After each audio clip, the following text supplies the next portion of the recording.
Where's that tea? I want to throw it into the river. I want to throw it so bad.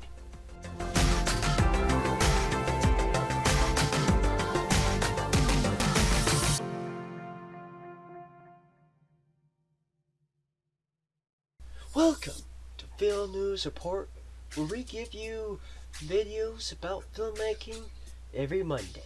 Now, today, we're talking about a revolution! The DSLR Revolution, to be exact.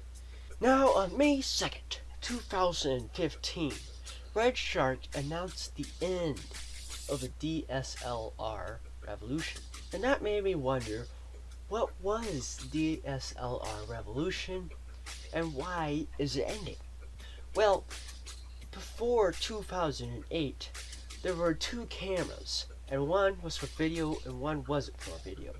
One that we could use for video for filmmakers was camcorders, and they were cheap and they were horrible. I mean, they were smartphone horrible. Not like iPhone 6 horrible, but like iPod 4 horrible. That horrible. And so, there was this other camera called the DSLR, and it stands for Digital Single Lens Reflective.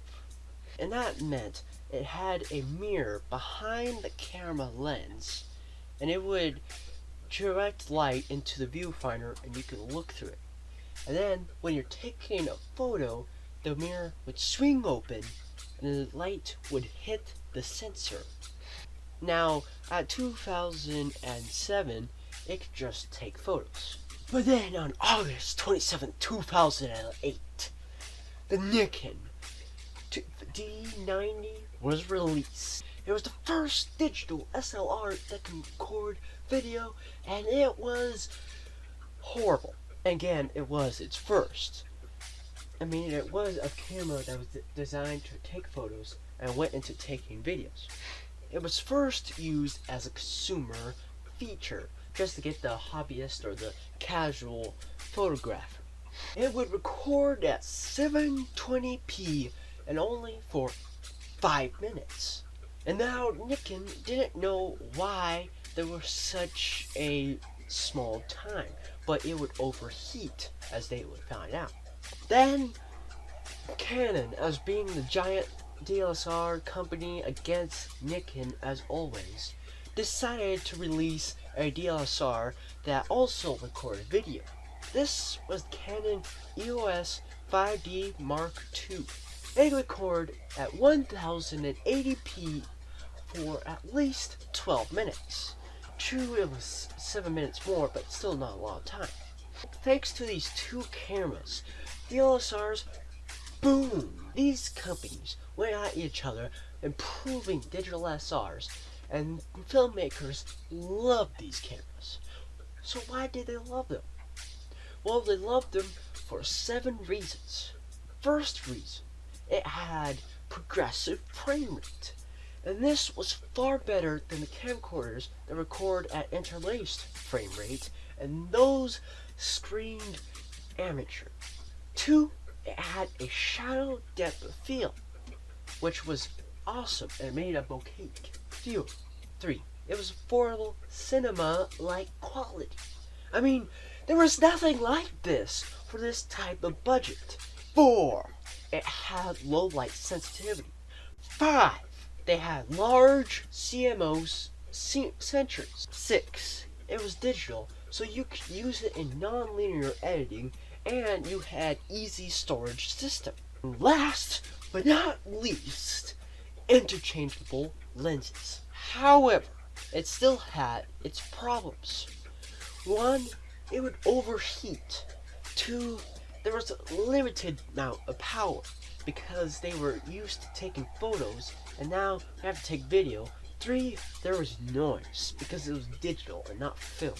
4, aliasing, and aliasing was those lines you saw like on a TV screen or something like that, and just on like buildings or something else, and that was a huge problem with digital. 5, rolling shutter. 6, it was shaky, very shaky. So you would have to have a stabilizer or a tripod like I have right now. And the last one is really horrible. Hot pixels. And these would be these annoying pixels. And then it would just be one pixel. But when you move a lot, you can really see it. Yeah, pixel? Stop it. Go away. No. Stop growing. Stop it. Stop it. Stop it. And the digital DSLR Revolution got so big that there was even websites specifically made for DSLRs. And those were including DSLR Film Noob, DSLR Video Shooter, DSLR Guide, and Learning DSLR Video. And there's tons more. Most of these DSLR websites and YouTube channels have changed over the years to just more than just digital SLRs and video cameras. So let's look at the financial state. Move away, Pixel. Ha! Get away. Okay, as I was saying, let's look at the giant of DSLRs, Canon. Between 2012 and 2014, DSLRs brought them in $33 billion of net worth. That accounted for 33% of the entire company's net worth. So why is RedShark thinking that the DSLR revolution is coming to an end? Well, one answer: technology. There's cameras that are built from the base and foundation of DSLRs into even better cameras. Here are 3 examples. 1. Mirrorless camera.